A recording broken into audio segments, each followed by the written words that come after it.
Hi student, जैसा कि आपको मालूम हो कि एनसीईआरटी बुक के हम लगातार सभी क्वेश्चन कर रहे हैं। चैप्टर नंबर वन के सभी क्वेश्चन हम सीरियल वाइज सीरियल कर रहे हैं तथा आज की वीडियो में क्वेश्चन नंबर 13 तथा क्वेश्चन नंबर 15 को सॉल्व करेंगे, जिसमें से आपके संख्याओं के प्रकार सभी तरह के हो चुके हैं। यदि आपको कुछ अगर डाउट रहता भी है तो आप ज़रूर हमको बताइए और बताने का कोशिश किया करिए, आपको ज़रूर उसका सॉल्यूशन प्राप्त होगा। किसी भी टॉपिक पर आप चाहें तो डाउट पूछ सकते हैं। तो चलते हैं क्वेश्चन नंबर 13 आपको स्क्रीन पर दिख रहा होगा कि जो ए है और तथा बी दोनों एक विषम संख्या है। ए तथा बी दोनों एक विषम संख्या है, जिसमें से हमको कुछ ये कंडीशन दे रखी है। कह रहा है कि इन कंडीशनों में से अब ए और तथा बी का मान रखिए और हल कीजिए और ये बताइए कि इनमें से कौन कौन सी कंडीशन सम होती है और कौन नहीं।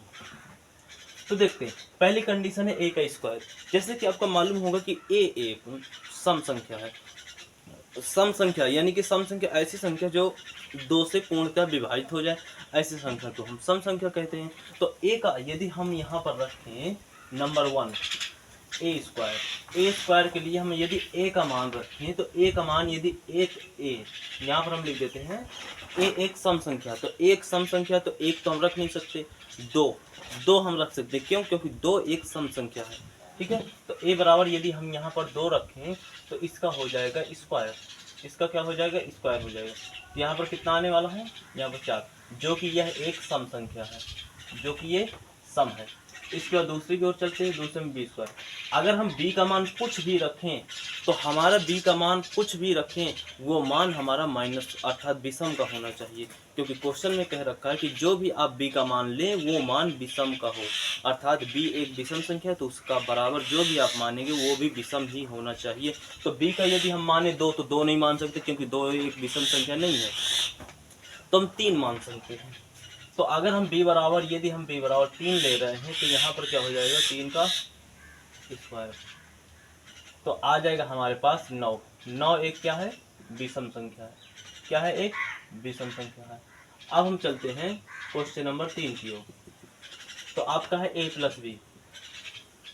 तो a प्लस बी में आप देख रहे होंगे कि a एक सम संख्या, तो a की जगह हम 2 रख सकते हैं, और b एक विषम संख्या तो b की जगह हम 3 रख सकते हैं। 3 एक विषम है और 2 एक सम संख्या है। अब इनका योग करेंगे तो आता है 5। जो इनका योग आता है वो एक विषम आता है। आता है कि नहीं आता? विषम आता है। अब चलते हैं चौथे नंबर क्वेश्चन की। चौथे नंबर क्वेश्चन में कह रहा है a क्रॉस b, जिसमें से अगर हम a का कोई भी मान रखें, आप 2 नहीं रख रहे हैं तो 4 भी रख सकते हैं। 4 एक सम संख्या है, और b की जगह 3 रख करके आप थक गए हैं तो आप रख सकते हैं 5, क्योंकि 5 भी एक विषम संख्या है। अगर हम इनका योग कर रहे हैं तो 9 हमें प्राप्त होता है, जो कि योग हमको करना नहीं तो मल्टीप्लाई करना। तो 5 को 20 होता है। कितना होता है? 20 होता है। तो 20 क्या है? 2 से विभाजित हो जाएगा ना, 2 से पूर्णतः विभाजित हो जाएगा, तो अर्थात ये एक क्या है? सम संख्या है। अब आते हैं 5वें। कह रहा है कि a कोष्ठक के अंदर a प्लस 1। अब देखिए आप a का मान जो भी रखेंगे वो सम होना चाहिए। तो हम इधर रख लेते हैं, इस बार 6 रख देते हैं, और भीतर भी 6 रखेंगे। जब एक बार जो भी मान लिया उसी को तो बार बार रखेंगे। इधर क्या करेंगे? तो जोड़ेंगे तो ये हो जाएगा 7, हो जाएगा ना 7 हो जाएगा। और यदि बाहर ये 6 है बैठा है तो गुणा कराएंगे तो हो जाएगा 7 6 से 36 6 सत्ते 42, जो कि 2 से ये पूर्णतः कट जाएगा, अर्थात ये एक क्या है? सम संख्या है। ठीक है, अब चलते हैं अगले में क्या है? b और b प्लस में 1।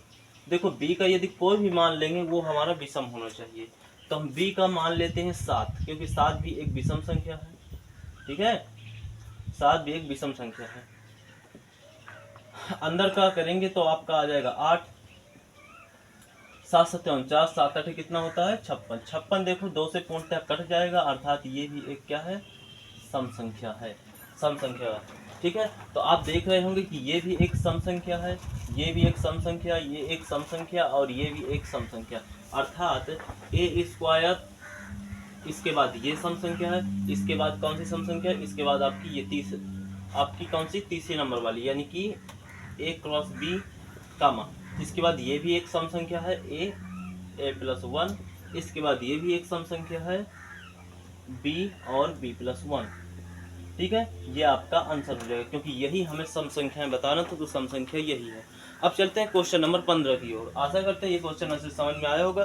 क्वेश्चन नंबर 15 क्या कह रहा है? क्वेश्चन नंबर 15 में कुछ संख्याएं दी है और उनको हमें संख्या रेखा पर दर्शाना है। तो संख्या रेखा क्या होती है? संख्या रेखा, ये क्वेश्चन नंबर 15, क्वेश्चन नंबर 15 में संख्या रेखा क्या होती है? संख्या रेखा एक तरह की रेखा होती है जिसमें आपका बीच में क्या होता है? बीच में आपका होता है 0। और इस तरफ की जितनी भी संख्याएं होती है वो माइनस की होती है और इस तरफ की जितनी भी संख्याएं होती है वो आपकी प्लस की होती है। तो हम देख लेते हैं, क्वेश्चन में आपको मालूम ही होगा कि प्लस की संख्याएं कहाँ तक की दे रखी हैं। प्लस की संख्याएं आपको 5 तक की दे रखी हैं। तो 1 2 3 4 5, ठीक है। ये आपका 4 हो जाएगा, ये 3 हो जाएगा, ये 2 हो जाएगा, ये 1 हो जाएगा।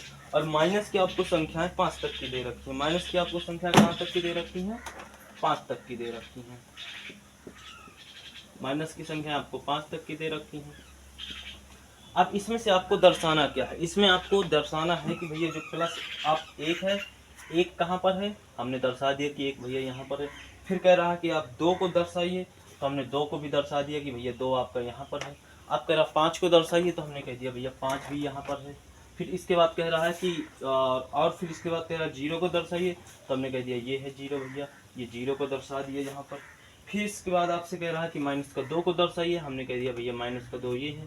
फिर इसके बाद कह रहा 5 को दर्शाइए, वो भी माइनस का 2 ये हो गया, दर्शा दिया। ये आपका रहा क्वेश्चन नंबर 15, ठीक है। आशा करते हैं क्वेश्चन नंबर 13 था, क्वेश्चन नंबर 15 आपको अच्छी तरह से समझ में आया होगा। अब अगले क्वेश्चन अगले वीडियो